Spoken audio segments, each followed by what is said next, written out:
Dubai நம் அனைவரின் கனவும்.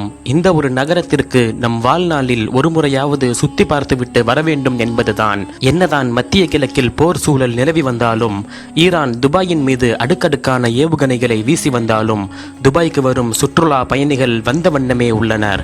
அந்த அளவிற்கு துபாய் மீதான மோகம் பயணிகளுக்கு குறையவே இல்லை. அந்த அளவு துபாய் வர்த்தக மண்டலங்களையும் பொழுதுபோக்கு இடங்களையும் ஏகப்பட்ட சுற்றுலா தலங்களையும் கொண்டுள்ளது. உதாரணத்திற்கு சொல்ல போனால், உலகின் மிகவும் உயரமான கட்டிடமான புர்ஜ் கலீஃபாவாக இருக்கட்டும், வருடத்திற்கு பல ஆயிரம் கோடி ரூபாய்க்கு மேல் லாபம் ஈட்டும் துபாய் மாலாக இருக்கட்டும், கடலில் கட்டப்பட்ட செயற்கை தீவான பாம் ஜுமைராவாக இருக்கட்டும், இரவு நேரத்தில் கண்டுகளிக்கும் துபாய் ஃபவுண்டைனாக இருக்கட்டும், இப்படி துபாயை பற்றி சொல்லிக்கொண்டே போகலாம். இவ்வளவு பிரமிக்க வைக்கும் பல விஷயங்களை கொண்டுள்ள இந்த துபாயின் வளர்ச்சி என்பது சாதாரணமாக ஒரு இரவில் நடந்தது அல்ல. இதற்கு பின் பல சவால்கள் நிறைந்திருந்தது. இவை அனைத்தையும் மீறி துபாய் எப்படி இந்த அளவிற்கு உயர்ந்தது? இதுடைய ஆரம்பம் என்ன?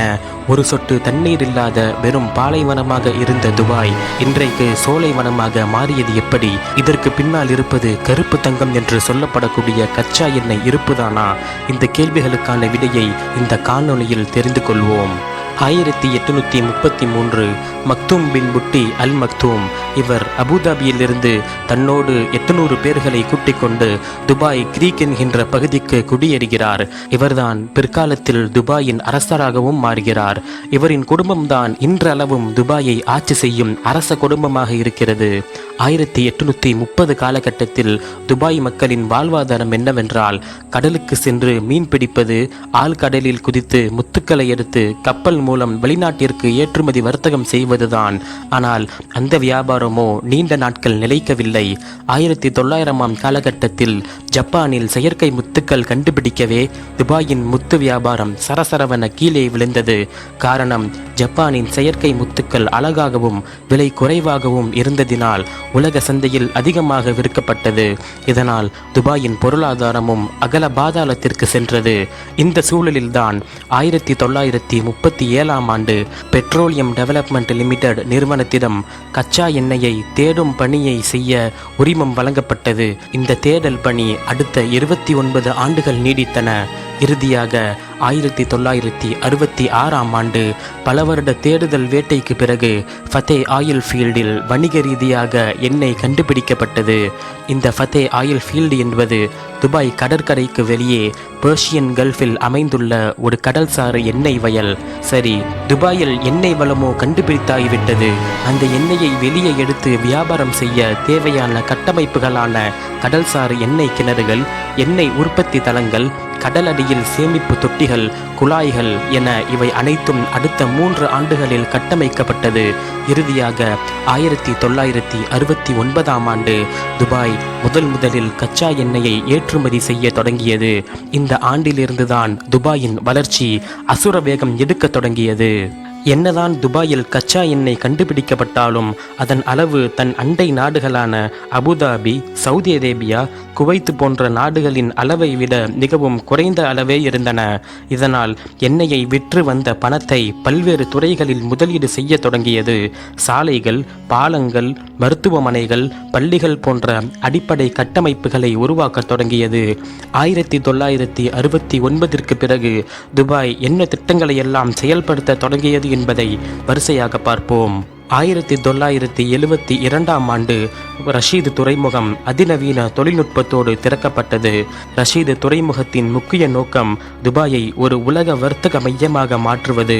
இது எண்ணெய் ஏற்றுமதிக்காக கட்டப்படவில்லை, பொது சரக்கு மற்றும் கண்டெய்னர் ட்ரேடுக்காக கட்டப்பட்டது. இதனால் துபாய்க்கு என்ன பயன்? இந்தியா, ஐரோப்பா, ஆப்பிரிக்கா போன்ற நாடுகளிலிருந்து பொருட்கள் துபாய்க்கு வரும். அந்த பொருட்களில் பலவற்றை துபாய் மீண்டும் ரீஎக்ஸ்போர்ட் மற்ற நாடுகளுக்கு ஏற்றுமதி செய்யும். இதனால் வர்த்தகம், வேர்ஹவுசிங், லாஜிஸ்டிக்ஸ் மற்றும் பல வேலை வாய்ப்புகளும் அதிகரித்தன. இந்த ரஷீது துறைமுகம் மூலம் பெரிய சரக்கு கப்பல்களையும் சுலபமாக கொண்டு வர முடிந்தது. இதன் மூலம் துபாயின் வர்த்தகமோ வளரத் தொடங்கின. பல கோடி டாலர் வருமானம் வரத் தொடங்கியது. 1975ஆம் ஆண்டு துபாய் இஸ்லாமிக் பேங்க் தொடங்கப்பட்டது. இது துபாயின் வளர்ச்சி திட்டங்களில் முதலீடு செய்ய தொடங்கியது. 1978ஆம் ஆண்டு துபாய் வேர்ல்டு ட்ரேட் சென்டர் உருவாக்கப்பட்டது. இது துபாயின் மிகவும் முக்கியமான கண்காட்சி, மாநாடு மற்றும் வணிக நிகழ்ச்சி மையமாகும். இது ஏன் கட்டப்பட்டதென்றால் 1970களில் ஷேக் ரஷீத் துபாயை உலக வர்த்தக மையமாக மாற்ற விரும்பினார். அதற்காக உலக நாடுகளின் நிறுவனங்கள், முதலீட்டாளர்கள், வணிகர்களை துபாய்க்கு கொண்டு வர ஒரு மையம் தேவைப்பட்டது. அதன் விளைவாக 1974இல் கட்டுமானம் தொடங்கி 1978இல் Dubai world trade centre tower திறக்கப்பட்டது. அப்போது 39 மாடிகளுடன் துபாயின் மிகவும் உயரமான கட்டிடமாக இருந்தது. 1979ஆம் ஆண்டு துபாயில் ஜபல் அலி துறைமுகம் உருவாக்கப்பட்டது. 1972இல் போர்ட் ரஷீத் திறக்கப்பட்ட பிறகு துபாயின் வர்த்தகம் வேகமாக வளர்ந்தது. அதனால் பெரிய கப்பல்களை கையாளவும் உலக வர்த்தக மையமாக துபாயை மாற்றவும் ஜபல் அலி துறைமுகம் உருவானது. 1985இல் எமிரேட்ஸ் விமான சேவை நிறுவனம் தொடங்கப்பட்டது. பாகிஸ்தான் ஏர்லைனிடம் 2 விமானங்களை குத்தகைக்கு எடுத்து இயக்க தொடங்கியது. இன்று எமிரேட்ஸ் விமான சேவை நிறுவனம் மிகவும் சொகுசு விமான நிறுவனமாகவும் வருடத்திற்கு அதிக லாபம் ஈட்டும் நிறுவனமாகவும் வளர்ந்திருக்கிறது. 1990களில் துபாய் சுற்றுலாத்துறையில் பெரும் முதலீடுகளை செய்ய தொடங்கின. ஹோட்டல்கள், ஷாப்பிங் மால்கள், பல லக்ஸுரி ரியல் எஸ்டேட்டுகள் துபாயில் உருவாக தொடங்கின. அதன் தொடர்ச்சியாக 1999இல் உலகின் முதல் 7 ஸ்டார் ஹோட்டலான புர்ஜ் அல் அரப் திறக்கப்பட்டது. இதன் ஒரு அறையின் ஒரு நாள் வாடகை மட்டும் குறைந்தது 2 லட்சத்திலிருந்து அதிகப்படியாக 20 லட்சம் வரை இருக்கும். அடுத்து 2008ஆம் ஆண்டு உலகின் முதலில் மனிதனால் உருவாக்கப்பட்ட செயற்கை தீவான பாம் ஜுமைரா சுமார் 8000 கோடி ரூபாய் செலவில் உருவாக்கப்பட்டது. இதில்தான் பாலிவுட் ஆக்டர் ஷாருக் கான் 200 கோடி ரூபாய் மதிப்பில் சொகுசு பங்களாவை வாங்கினார். அதன் தொடர்ச்சியாக ரிலையன்ஸ் நிறுவனர் முகேஷ் அம்பானி 1500 கோடி ரூபாய் மதிப்பில் ஒரு வீட்டை வாங்கினார் என்பதும் குறிப்பிடத்தக்கது.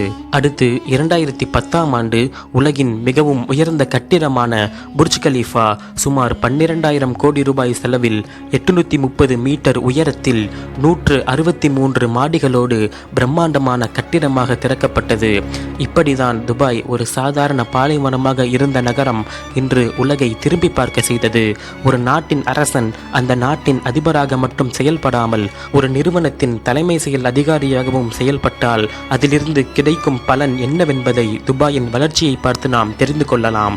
இன்றைக்கு துபாயின் வருமானத்தில் 95% கச்சா எண்ணெய் அல்லாத துறைகளான சுற்றுலாத்துறை, ரியல் எஸ்டேட், விமான போக்குவரத்து, துறைமுகங்கள், விமான நிறுவனங்கள் மூலமே வருவாய் வருகின்றன.